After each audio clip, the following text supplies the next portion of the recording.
Yes, people, back for the second time today after the live stream with Matisse earlier. That one was sick, but I am here with the legend himself, Lee Gunner. What are you telling me, my guy? I'm good, man. I'm good. Good to be back. Good to be back a day later than normal, but thank you nevertheless. And that was my fault. I was feeling a bit ill, Yeah, feeling a bit rough, and uncharacteristically having a couple of days off. Lee Gunner never has days off, so you know. Best never rest. Yeah, that's what I mean. Yeah, 100%. No, 100%, man. But to everybody that's joining, I see you in the chat. Big up everybody in the chat. Make sure if you're new to the channel, you hit that subscribe button, smash up that like button as well. You get me? But yeah, man, Guns. There was an interesting conversation that took place today regarding Arsenal Football Club, and it was Josh Kroenke on behalf of KSE. Just talking Arsenal with the supporters club. Now, quite a bit was obviously said in that interview. I'm going to talk about the general feeling that I've read on the small sample of social media. Not that it speaks for all Arsenal fans out there, but from what I've seen, quite a few of the fans seem happier that Josh Kroenke is addressing the situation rather than how Stan used to do it. They're saying that he seems to understand the sport a bit more, and he seems to have a positive plan for the club. So I saw quite a bit of positive outlook on it on Twitter, on Instagram. I'm not on anything else really. So it's a small sample size from what I've seen. But I just thought I'd ask you about about your thoughts on the whole situation. Listen, they're not the ideal owners, are they? That's what I will say to start off with. I do think that Josh cares, not like we do as fans. He'll never care because he'll never care like we do because he ain't a fan. Yeah, he's the owner's son. I actually genuinely think he's the owner of the club, not his dad. I just think his dad's probably on the paperwork as the owner, but I think it's actually Josh's little baby.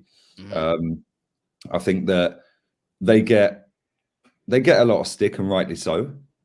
But I think at the same time, a lot of the stick they get is unwarranted. Like when people say, oh, they should dip into their own pockets and they should spend money on the club. Well, why should they? They bought a self-sustaining business model, which is why we moved from Highbury, because we wanted to be self-sufficient. Well, we are. Yeah, but because we've mismanaged our money, which is down to them, allowing people to mismanage it, people feel that we should maybe, they should maybe even dip into their pocket to rectify it and elevate us up the table a lot quicker. Well, that's by the by. At the end of the day, we've spent the most money in the world since they've been the owners of the football club, officially 100% owners. And I don't think anyone 2016, 17 when they had full 2018 when they had full power of the club. Okay. Yeah. As soon as they've had full power of the club, we've spent more money in the world than any other football club, mate. Yeah, nobody can touch us on that. That's a fact. So I just think, for me, they're not great. I'd rather have your owner or Newcastle's owner or Man City's owner or the PSG owners. Yeah, I'd rather have any of them over our current ownership. But at the same time, I say this all the time, Guni, yeah, they're not going to raise the standards because they haven't got a clue about football, really. Yeah, but if they're not going to raise the standards, the fans should raise the standards, and the fans are happy. Yeah, that's funny. Big up my guy. And the fans seem happy with what's going on at the minute. So why would if somebody's happy with what they're receiving and being served up, why are you going to change what you're serving up? You're not, because everyone's happy, or the majority are happy. So you're not going to change what's being served up. Some of the comments he's made, boy, the one where he said he finds it hard to truly relate to the club supporters. Well, no, he said that he feels a little bit closer to the supporters now because of the whole European Super League thing, where the fans protested and he came out and he made some comments and spoke to supporters clubs and trusts and stuff like that. But they're never ever going to be 100% connected with this fan base. And that's why I get so irate at times, man, because I'm like, if you're never going to fully accept them, why do you fully accept what they serve up? You know, he even said in this interview, his words were, I think we're 5th or 6th in the table. Well, you don't know where we are in the table. Like, stuff like that jars me. It winds me up, and it winds up a lot of people. And it's like, you don't know where the football club is sat in the league. Well, and here's part of the problem of that interview, in my opinion, is that I came to find because afterwards that the person who actually interviewed Josh Kroenke was his mate. So There you go. now this is the thing: is like in the situation that the club is in, uncomfortable questions need to be asked, and you're not gonna get them uncomfortable question from somebody who is your friend, because that person is compromised. You want somebody who's gonna go there, who has the club's best interest at heart and nothing financial, to be asking them kind of questions. But obviously they failed to do that. And what was mad to me was the fact that there was a brother that was referring to FIFA as Fibber. Fibber, yep. Bro, do you know, if for those that don't know what FIBA is, that is the equivalent of a governing body, but for basketball over here in the United States. And it's not like he said it once, he said it a few times. Yep.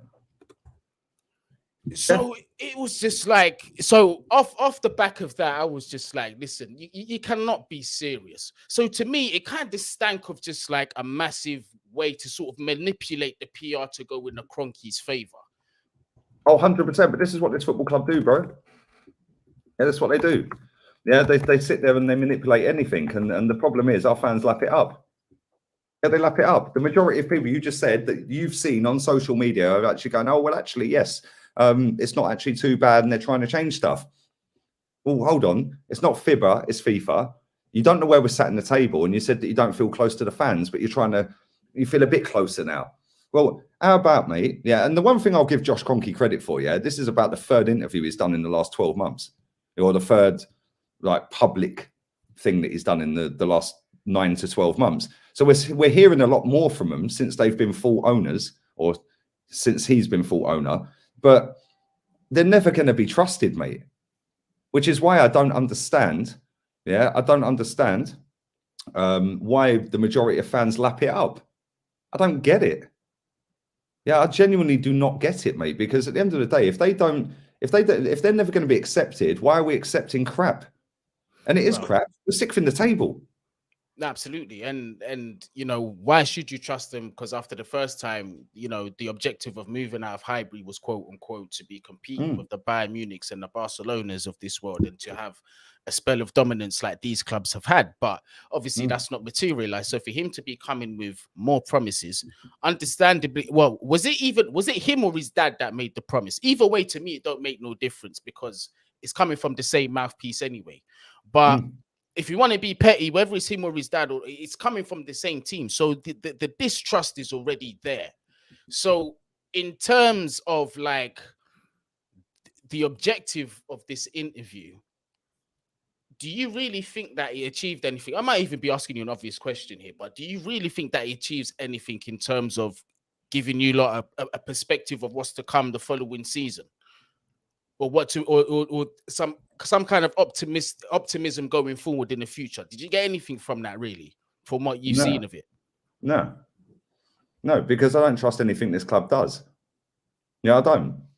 Yeah, I think this club is just it's a club that has sold its soul on false promises to move to a new stadium that's all shiny and this and that, and we're going to compete with the world's best. Yeah, and then people like me that call it out for what it is, BS. Yeah, and then seen as negative and toxic and a disgusting fan. You're the worst fan in the fan base. I get that one all the time. Go down the lane if you don't like it. And it's like, but then as soon as everything goes sideways and wonky, I'll Kroenke out. Well, you lot are backing this guy. You lot are backing him. I'm sat in the club merch right now. Yeah, I bought this last season. Yeah, in fact, I didn't even buy it. It was a Christmas present or birthday present. Yeah, but the point is, yeah, it was still 70 quid or 50 quid the club got. Yeah, and it's like people will still go and buy the stuff. I'm not buying nothing out of this club. The last thing I bought out of this football club was like the away shirt this season, and that was before the transfer window opened. Because again, they marketed it so great, they dropped it before we signed a person in the summer. Yeah, and it's like this is what our fans do. Doesn't matter what happens. Soon as it goes sideways and really sideways, blame the owner. If it goes a little bit sideways, then everyone just disappears and they don't call it out. They don't use their social medias, whether you've got 1 follower, 1 million followers or whatever. Yeah, call it for what it is. Yeah, and at the same time, this lot are billionaires for a reason, because they're masters of manipulation, they're masters of spin, they're masters of ruthlessness, and they're masters of chatting absolute crap. Yeah, and they've got the best PR and marketing teams in there to help them do that, to put it out to a global audience. And when you've got a global audience the size of Arsenal, the majority of people are lapping this crap up. Yeah, and it's very easy to lap it up. Cool, well done. But then when it all goes wonky, why do you all hide? We're sixth in the table, mate. We were moving to the stadium to compete with the best in the world. We're sixth. And fans are sitting there going, oh, but if we finish sixth or above, it's an achievement this season. Okay, so we've done 150 to come out of Europe to then do the same European competition we got in, that we weren't in this season. It makes no sense. But when your audience and your customer is lapping that crap up week in, week out, they can come and do these little interviews and, oh, yes, I feel a little bit closer to the fans now. And, oh, yeah, well, I think we're fifth or sixth from the table and it's showing an improvement. We've got a young squad. We've got the youngest squad in the league. We've got the youngest manager and blah, blah, blah. Bruv, it is all crap. But unfortunately, mate, I'm in a minority for calling it out. I call and hold this club accountable for what they told me in 2002. Yeah, when Sir Peter Hillwood stood there and said, we've got the financing from Barclays for Ashburton Grove, which is the Emirates.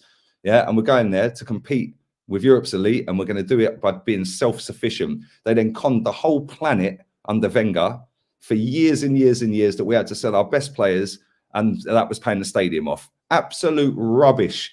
Because when these Kroenkes refinanced the debt to their self rather than the bank by paying it off, that was in 2018, and they paid nearly £250 million off, mate. Well, that stadium only cost, what, £200 million more than that? They actually paid more off than we had actually paid in payments. Yeah. So where did all the money go? What was Wenger doing? What were these people doing behind the scenes? Why were they selling our best players every year? Champions League qualifying pays the stadium debt. It was 20 million a year for 25 years. So where's the money? Where's the thing on the pitch? Where's the titles? Where's the competing with the best teams? Because every time we come up against Chelsea, slapped. Every time we come up against United, slapped. Bayern Munich, slapped. Barcelona, slapped. Man City, slapped. They're the best teams in Europe. They're the best team, so why aren't we competing with them? And I'll hold that club accountable until they do what they smashed that stadium down for. And if people don't like it, I genuinely couldn't care less, mate. Yeah, it's been a decade. The last decade of Wenger was just built on lies and deceit and false promises. Yeah, and then since then, and making out with skin. And then since then, it's been another web of deceit of, oh, well, we need to clear the dead wood out. Oh, these players are toxic. These players did. Oh, and we're trying to change and we're trying to get involved with the fans and we're trying to do this and we're trying to do that. And it's a youth project. We've got the youngest squad, man. Like, you chose to have the youngest squad. How about choose to actually do what you smashed the stadium down for? I know it weren't them that smashed it down, and they weren't even at the club until after the Emirates was built. Yeah, which is why I do cut them a little bit of slack. But they all knew what they were doing, mate. All of them back in the hybrid days when they got the financing, and this lot, they know exactly what they are doing. They knew exactly how to deal with Wenger. Wenger thought, yep, I'll take the pound note in my pocket. 11 million a year, highest paid man on the planet in football as manager, and telling the world we can't compete. What do you mean you can't compete? You're competing, mate, because you're the most paid manager in the world. Yeah, it's been an absolute disgrace how this football club's been treated, mate. And unfortunately, like I said, I'm in a minuscule minority within this online fan base because the majority of them lap this crap up. And if you lap it up constantly, you're going to get served up crap constantly. What has it got to take for this fan base to wake up and say, well, actually, hang on a minute, they don't really care. They don't even know where we're sat in the flipping table, mate. They don't. No, they don't. We're either fifth or sixth, he said. Yeah, well, you don't know where the team is. But I bet you know on the Super Bowl weekend. Yeah, though. Exactly. I was just about to say that. Yeah, you know. And this is another thing that winds me up. I just want to say this as well. Sorry to cut you off, man. I just want to say this as well. Any football fan that thinks that these Kroenkes, right, and I'm going to back them on this, by the way.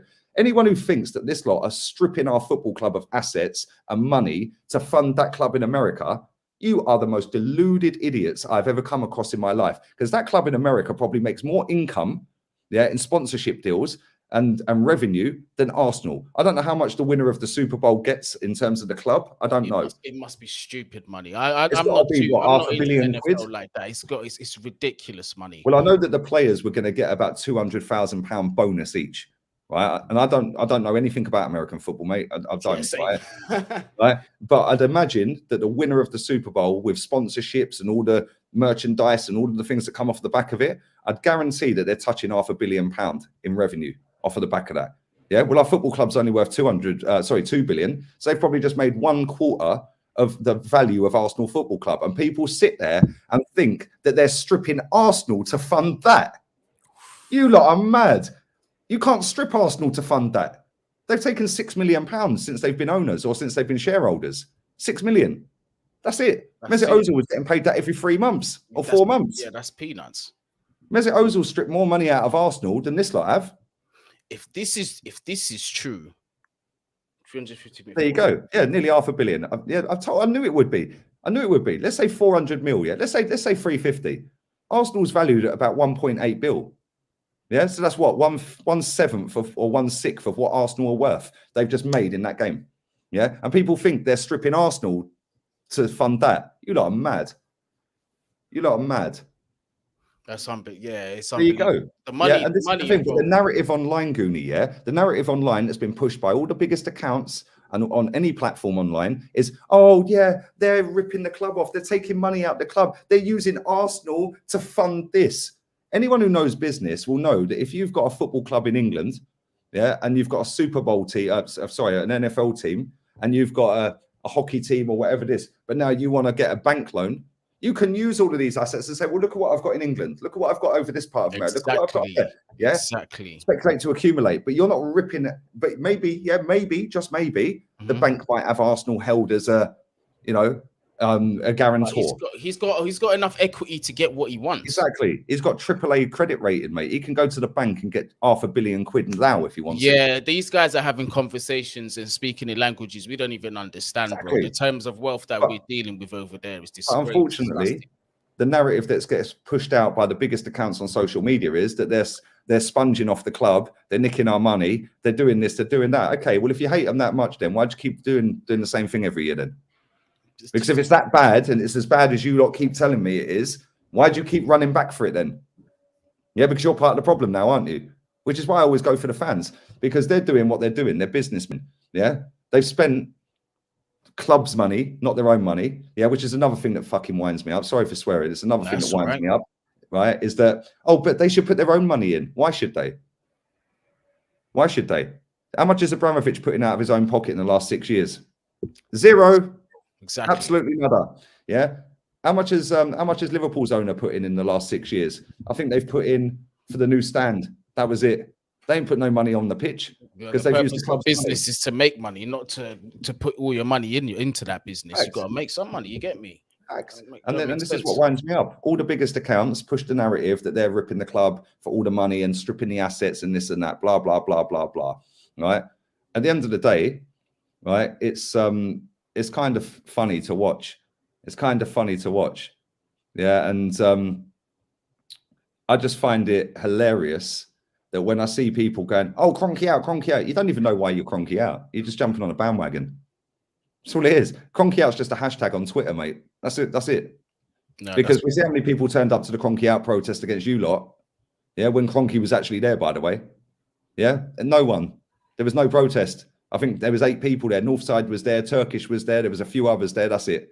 Yeah, because everyone was more interested. Oh, it's the first full game, full attendance at the Emirates.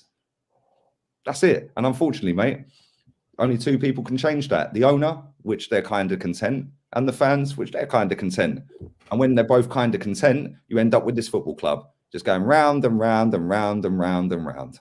And people like me and some of the people in the chat and a few others on social media that actually call them out on this crap, we're negative. We're toxic. You're a disgrace. Why? What? Because I want them to go and win a title that they told me they were smashing that stadium down for. Yeah, a stadium that you lot have never stepped foot in. A stadium that had pride, tradition, class. Yeah, and then you tell people like me that have been to that stadium and I've been to other games, yeah, that we're fake. Why? Yes, anyone that tells me out there, or me or Kenny or anyone that we're fake fans, yeah, that's never stepped foot in a football stadium, go fuck yourself. Yeah, straight up and down. It's a disrespect. The amount of money that you spend to go there and the amount of hard work you put in as well. That's what it's not just about that, Guni, yeah, because I respect fans across the globe, yeah, right? Because without them, we wouldn't have players like Aubameyang. Yeah, well, we ain't anymore, but we wouldn't be going and doing big dough on players, yeah. But anyone who tells people that do go week in, week out, or have been week in, week out, that they're fake fans when they've never stepped foot in a football stadium, jog on, mate. Yeah, jog on. Jog on. How can you tell somebody that grew up in front of Highbury, he could open his front door and touch Highbury, that he's a fake fan? He's been to over 2,000 games, mate. Literally touch it. Jez could literally spit from his front door on Highbury when he opened his front door. Straight on Highbury. There, yeah. Okay, How can you tell the guy is a fake fan? What? Because he wants better? Because he's seen better? Yeah, the history he knows about the club as well is ridiculous. Yep. Yeah, honestly, like obviously Arsenal fans in here, if you want to know about Arsenal history, Jez is definitely someone you should be listening to, man. Jez and Kenny, 100%. Yeah, Kenny as well, man. These guys are just walking encyclopedias when it comes to their club. Proper fans, man. Even you, Lee, bro, you know quite a bit about your club. 100%, I gotta say, man. And that's because I've educated myself, though, bro. I've grown up in it. Like, I didn't grow up in the area. Of course, I didn't. I grew up in Milton Keynes, but I've educated myself. Like, and I'm not as clued up as Kenny. I mean, Kenny's just a joke. His football knowledge is insane, mate. Yeah, same with Jez. Yeah, but between us three, that's why the pod works with me, him, me, Kenny, and Jez, is because between the three of us, we will probably know the answer to the question. Yeah, if one of us don't know it, like Kenny's told me and Jez stuff that we never knew, mate. Yeah, and I've told them stuff that we never knew, and Jez has told us stuff that me and Kenny never knew, and it's like each one teach one, man. That's how it works. And then putting it out there to a largish audience, yeah. Like every time we do a quiz or like do a show, people are like, "Rah." Sorry, 1 second. I've got to take this call quickly, mate. 1 sec. Yeah, no worries. Hang on 1 sec. No worries. Yeah, man. Big up everyone that's in the chat. I can see most of you. I love the interactions. But yeah, man, just having fans like, you know, Lee, Kenny, Jez, people that actually know the history of the club, that have been there, put on the shirt from Highbury days and all that. When you hear comments like that, it's disrespectful. You get me? So it's one. I'll be 1 second, Guni. Yeah, my delivery. Yeah, no problem.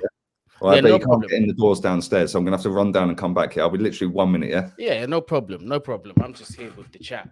But yeah, obviously, flipping Arsenal, there are opportunities to kind of mend some wrongs that have happened in the past, because you guys have you freed up the wage bill by letting go of Aubameyang.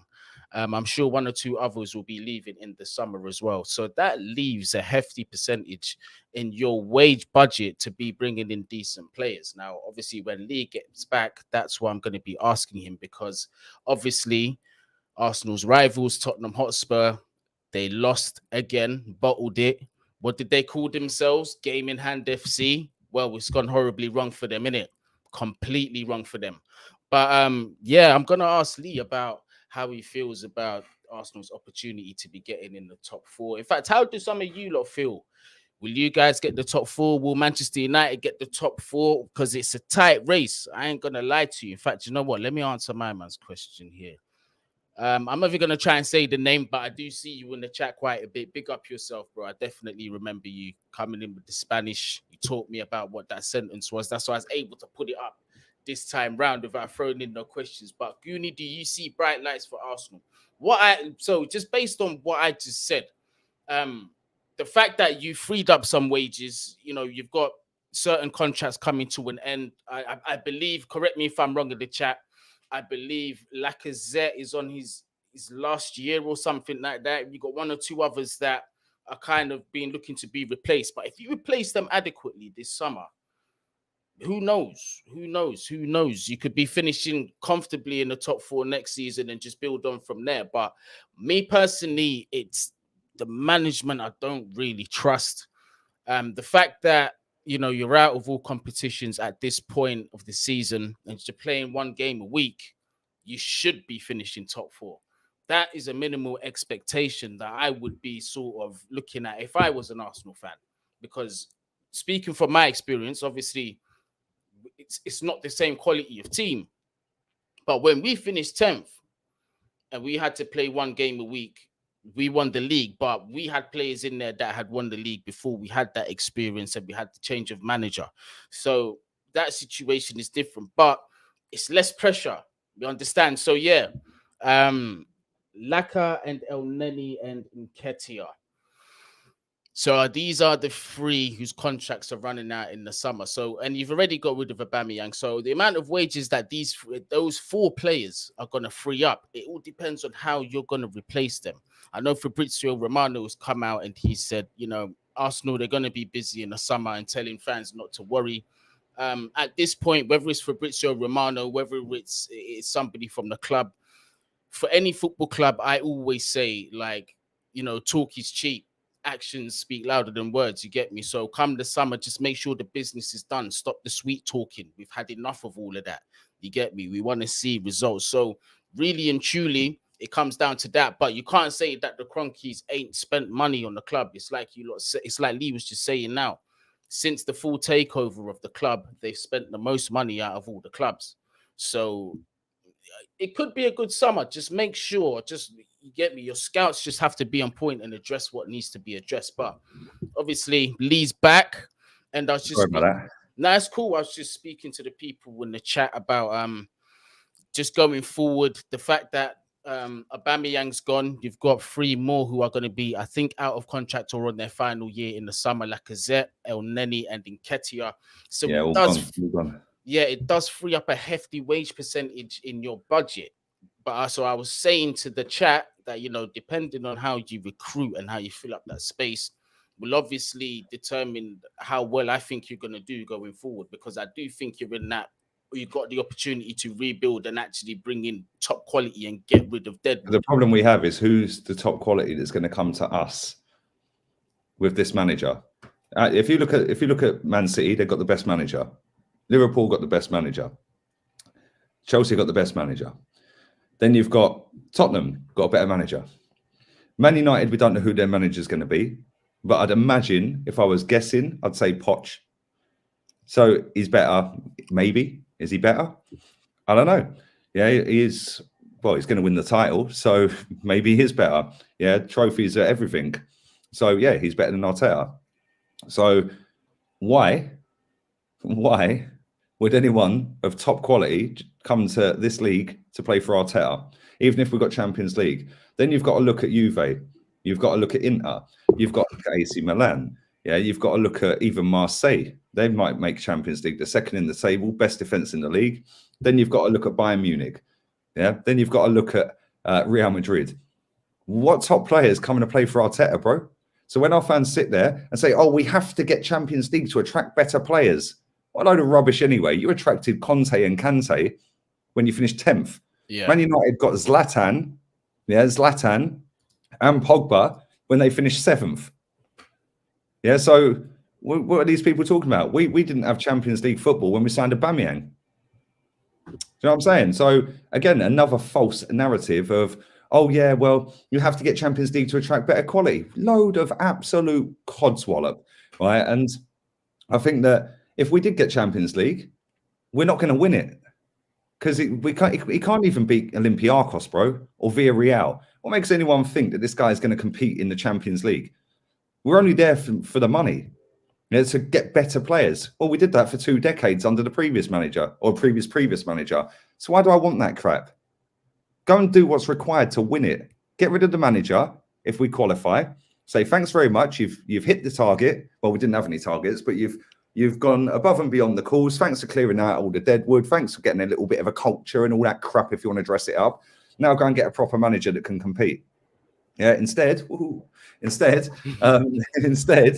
we're going to get in it. We're going to get spanked by a few teams, and it'll be, oh well, it's a learning curve. It's his first year in Champions League, and we've got some better players in now. Better than what? Better than El Neni. You're better than El Neni.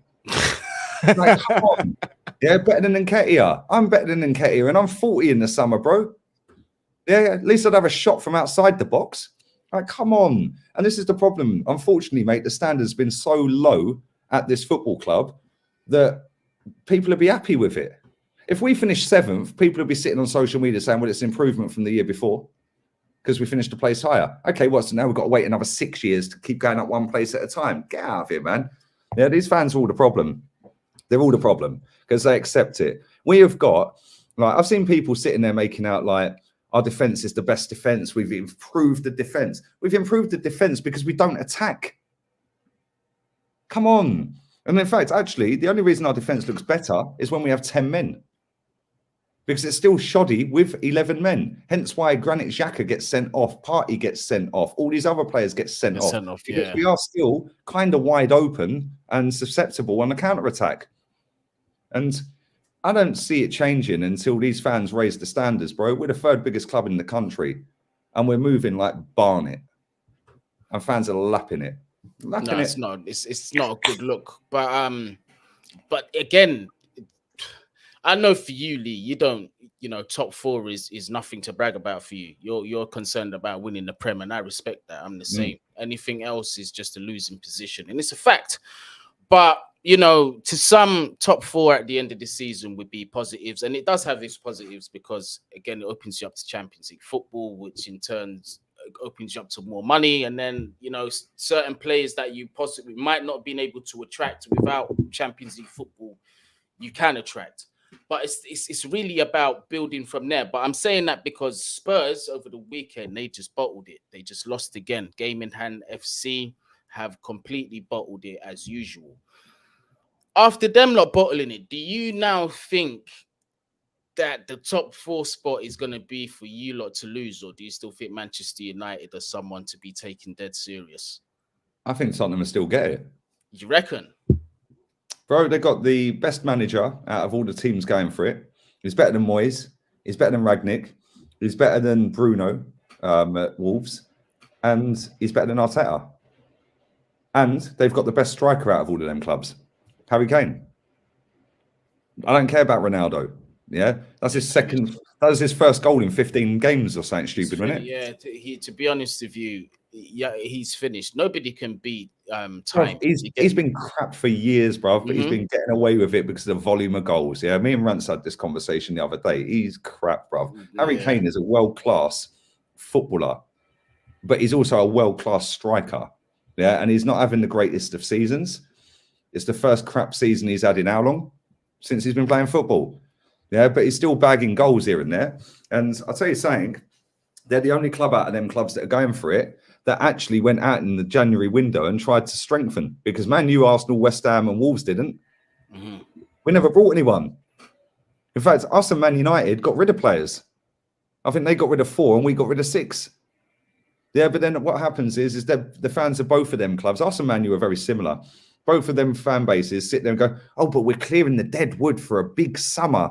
Okay, cool. Why don't we clear the dead wood and go and strengthen now for now and worry about the summer in the summer when we've qualified for a Champions League rather than going, oh, well, we just missed out by 2 points on Champions League. Yeah, because guess what? You'll all be sitting there crying that, oh, well, if we'd gone and strengthened in January, but then you'll spin it because the majority of people will suck it up like they always do.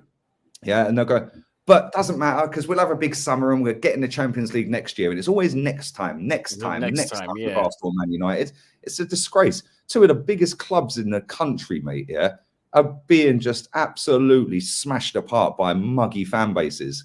And it is the fans because both of these clubs, your club has it as well. You have a social media team, yeah, that will sit and scour the internet and see what the Chelsea fans are saying. So Lampard's situation, for example, the majority of people were kind of like 50-50, not really too sure he's a legend. We don't want to disrespect him. So that's why they kept him and kept him and kept him. If the majority of your fans suddenly swung and the 95% were saying, yo, sack this clown now. Yeah, don't care if he's a club legend. He's going to run us into the ground, blah, blah, blah. They would have been sacked quicker than he got sacked. And to be fair, big up to Abramovich because he sacked him on a win, which I thought was quite a nice touch. Yeah, I don't want to mug you off. You've done great bits for the football club, but you ain't the guy. You'll never be the guy. And do Chelsea fans care now? No, because since then, in 13 months, your manager has come in and won 3 European trophies, which is more than Arsenal have won in their flipping history, bro. I'm not going to lie. That was the one. You see, out of all of the managers, that was the one manager where I was concerned, all right, this guy might outstay his welcome and it might damage him. I don't want to see it get to a point. You see, the main reason why I wanted Lampard to leave when he did was to protect him as well as the club. You see what I mean? because I didn't want it to get to a point where it was going to become toxic and there was the chance that certain fans are going to turn against him. Listen, to some people, it might sound like a crazy situation, but trust me, there are he's people your that all-time top goal scorer. He's a cult hero. That's what I mean. So that's why Not just a Chelsea legend. He's a football legend, bro. Proper. And you see, my concern with that was I saw with his status and his relationship with the owner, could this be the guy that is going to get more chances than everybody else? But when I saw Roman and the board take action, that's when I had to respect it. That's when I said, yeah, these guys are not messing about. Obviously, you know they mean the best, because if they can get rid of, because that sent a message to me. It said, if Lampard can go after a season or two, anybody can get it. Anybody's 100%. And that's why I love your club like ambition. Yeah, because you don't care, man.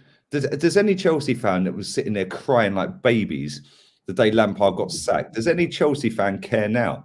Fast forward 13 months, you've won the Champions League, the Super Cup, the Club World Cup. Yeah, exactly. 3 trophies we've never flipping won, mate. And that's more than our entire European pedigree. And you've done that with, and by the way, when you employed that guy, we had been sat 15th for 5 weeks straight. And he was sat at home.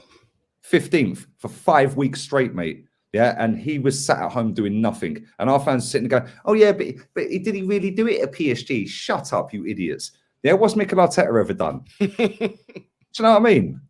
We could have had him. I didn't particularly rate him. I can't lie. I didn't particularly rate Thomas Tuchel.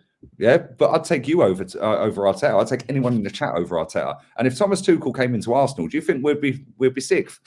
If Arsene Wenger, I'm going to say this, right? If Arsene Wenger was Arsenal manager this season, Pepe would be sourcing, bruv. Guendouzi would still be here. Saliba would be playing. We would have saved the 50 mil that we wasted on Benjamin Scheidt. We would have spent that on Bissouma or someone. Yeah, do you know what I'm saying? Or a proper striker or somebody to complement Aubameyang, you know? And I reckon if Wenger was here, I think we'd be comfortably third in the table. We wouldn't be in a title race, but we'd be I think we'd be above you. I genuinely mean that as well. I think we'd be above you if Wenger was manager. With the squad that we had at the start of the season, the players that we've loaned out, yeah, I think if you put all of them and give that to Wenger, and I can't stand Wenger, mate. That guy this is his legacy. Muggy fans sitting there saying fourth's the pinnacle.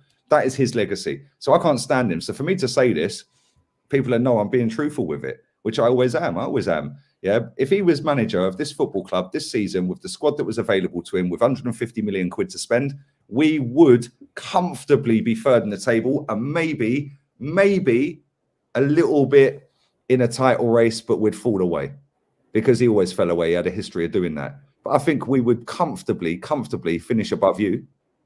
I don't know. Well, listen. 2 years, by the way, so it ain't the cruise. No. Do you know what it is? Do you know what it is? Is if it's a thing where we didn't have the injury. Obviously, these are ifs and buts. But like, if it's a thing where we had a full strength squad, I don't know, bro. Because the injuries did do us. They done us over massively. That December period, it killed us. And obviously a bit of January as well. So I don't know, bruv. But that's my concern with Chelsea, because you see, that's my gripe with the board, is the fact that we never had hindsight for a situation like this. When our top players get injured, what do we do next? We had no plan Bs in a lot of situations, and we had to mix and match, especially the wing back positions and midfield positions. So it was a bit of a mess there. But I know, like, that's the difference. I know in time that Chelsea will address that, and at some stage we will be competing for the title again.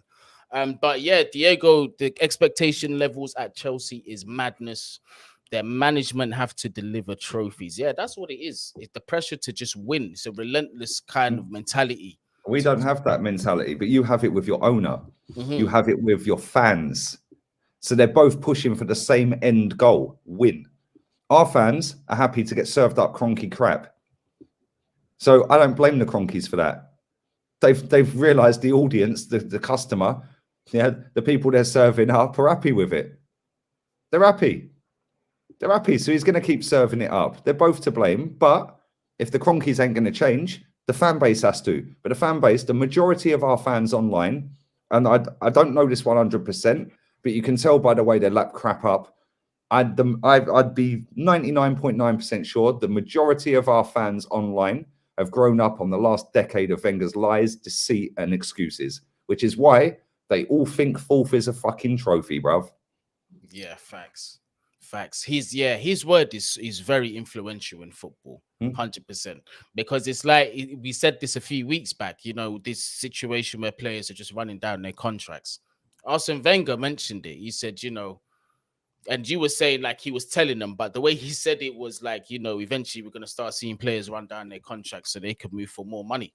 And it's like you said, you're right. He was just basically saying to the players, run down your contracts and get more money. That's basically what he did. So yeah, that's what he was saying. And this comment's very good as well. But big up to you, Josh. Yeah, big up to everyone watching, man. Smash the likes up, people. Let me tell you something, right? Wenger could have spent money. He could have. He wasted £153 million on Mesut Ozil for 8 years. That's how much he cost Arsenal. That's how much he cost Arsenal.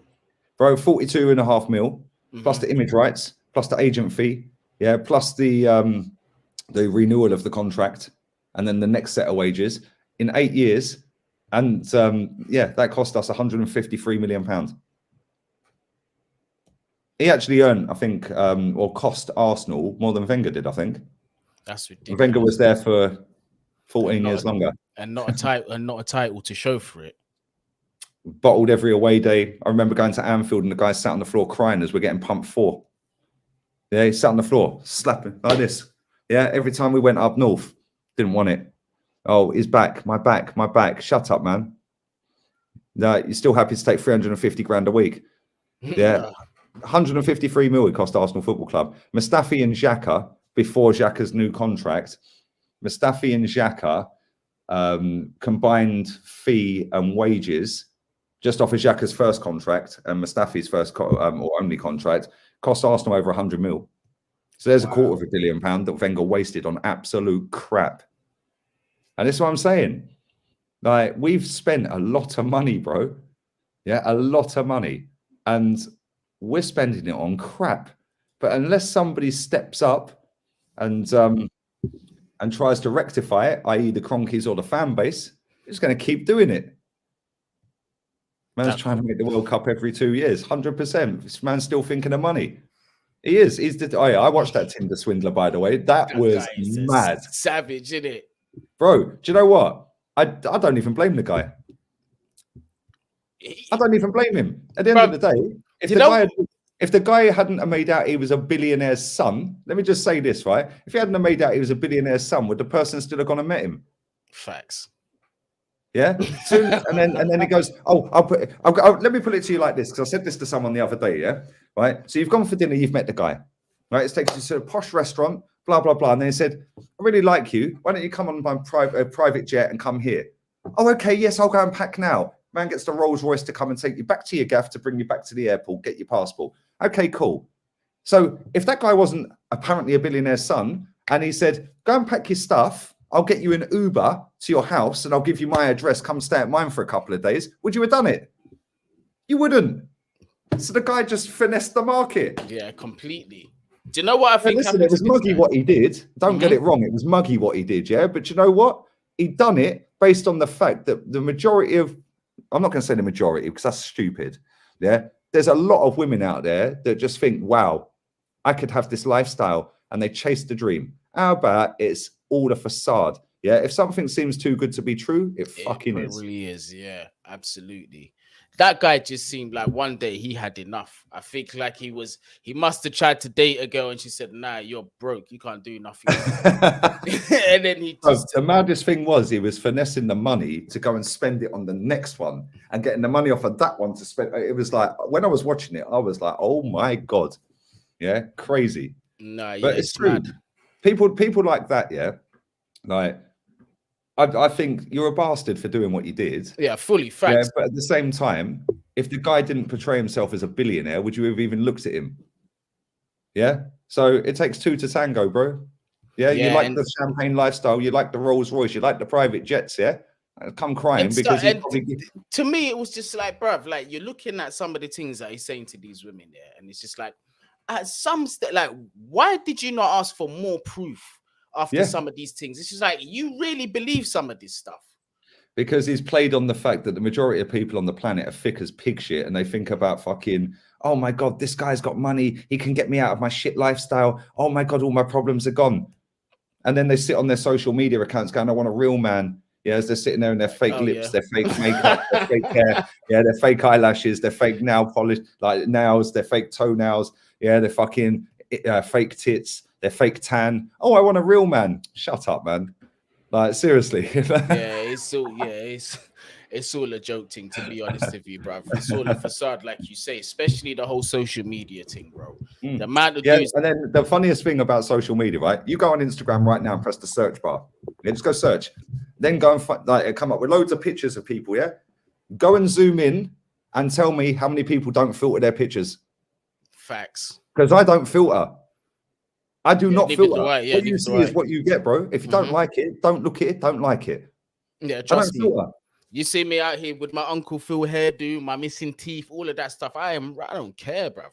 Yeah, and then it's all like body angles and the amount of people I know, they go, you have to put the phone right up high and tilt it forward. And no, I'm taking the fucking picture eye level, motherfucker. Yeah. somebody came in my chat once. I can't remember who it was here. Somebody came in my live stream once and said, bro, I'm going on a first date tonight, a blind date. Yeah. No, it was a first date. Sorry. Was it a first? No, a blind date tonight. Got any tips? I said, yeah. Message the person, get her to FaceTime you.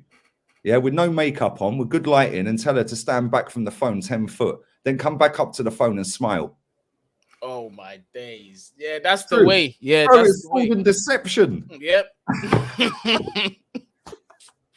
It's full deception. Lee just gave the single guys out there. Lee just gave you the drop. It's full in deception, 100%. Bro. Plaster yourself in makeup and then filter the shit out of it. Yeah, listen. FaceTime, no makeup, stand back from the phone so I don't just see from here up. Yeah, and then come up to the camera and smile. Now I know what you look like. I'm giving permission to everybody in the chat to cut that bit from this video and send it to their friends who need it. 1000%, bruv. Yeah, come on. That's how we roll. Some proper advice. Now, Lee, obviously, I know you're going to be on another chat. Who is it? Whose channel are you going to be on next? I'm on Henry Wright's channel in about 4 or 5 minutes. Yeah, After that, I'm then going live myself. See, 4 streams back to back to back to back, bruv. Yeah, I had a day off yesterday. Today, the best never rests. There you go. So Lee is going to be on. Sorry, I just forgot the name again, bruv. My brain. Henry Wright TV. Henry Wright TV. I'm actually gonna go and subscribe to that right now so I can catch the show. Make sure you do head over to Henry Wright TV to catch Lee for another live stream, and then obviously he's gonna be doing his live on the channel. But Lee, thank you very much for joining us. When are we gonna come back and do our show on your channel?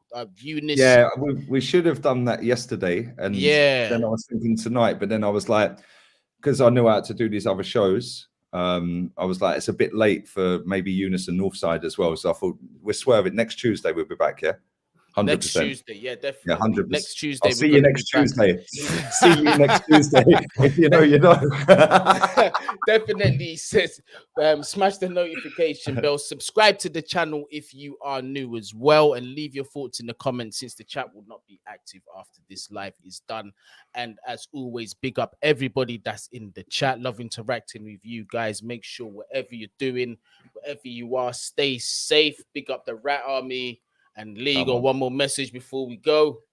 I'll tear her out. There you go. There it is. Stay safe, people. Bless.